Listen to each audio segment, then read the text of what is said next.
Hey, Brother Roy here, Old School Bible Baptist Ministries. Hey, before we get started today, just wanted to check with you. Are you hip to the Roy Bell Etsy store where you get the flagship Old School Bible Baptist t-shirt plus many other t-shirts, King James Bible believing t-shirts? Go check out the selection and get you one of them coffee cups so you can have a cup of that good mud while you watch Old School Bible Baptist in your Old School Bible Baptist t-shirts. Amen. Amen. Okay, today, courtesy of my friend James Melton, we have the superiority of the King James Bible over the originals. Amen. Amen. So let's get started here. Number one, the originals no longer exist. That's right.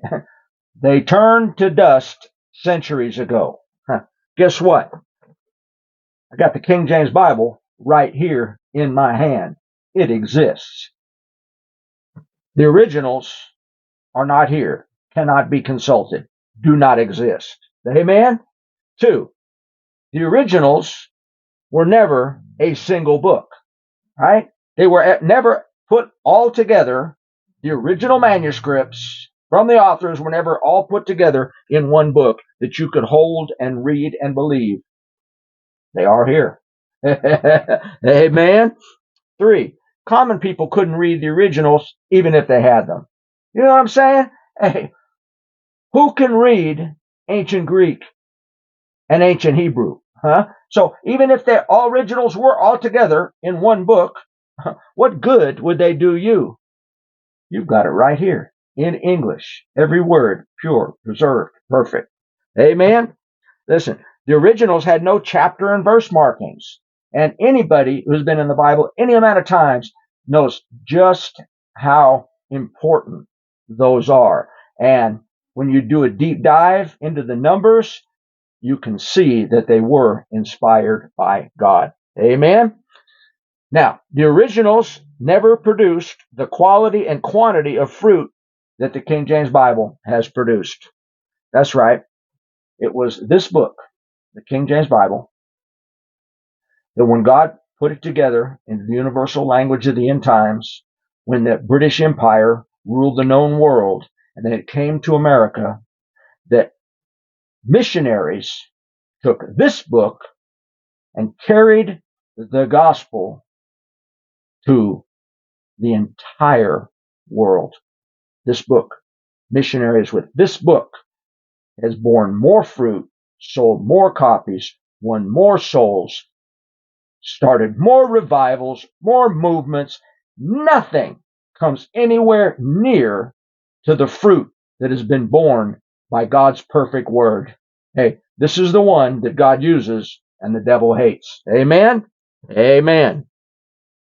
All right. God provided us with the King James Version, not the originals, right? This is the bread that the Lord thy God hath given thee. If he wanted you to have the originals, he'd have preserved them perfectly, and we'd have them all, the exact piece of paper that they were written down on, all in one book. But that's not the way God chose to preserve his word. He chose to preserve it in the King James 1611 Bible, which is superior to the originals. Also, Jeremiah chapter 36 says that the latter edition can be superior to its original. Amen? And that's a story where Jeremiah writes the scroll, and the king and his henchman Jehudi, they take the original scroll and they read it, they cut it with a penknife, and they throw it in the fire and they destroy it. And then God moves on Jeremiah to rewrite the whole thing and many other things besides. Amen. So that the copy, the second inspiration was superior to the first. And that's what you have in your King James Bible.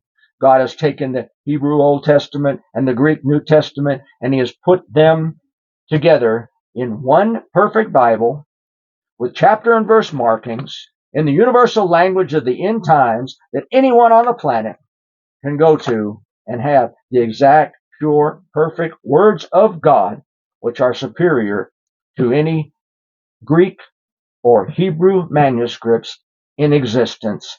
The King James Bible, the only 100% pure and perfect thing on the face of planet Earth. God bless you. Just believe the book. We'll see you in the next one.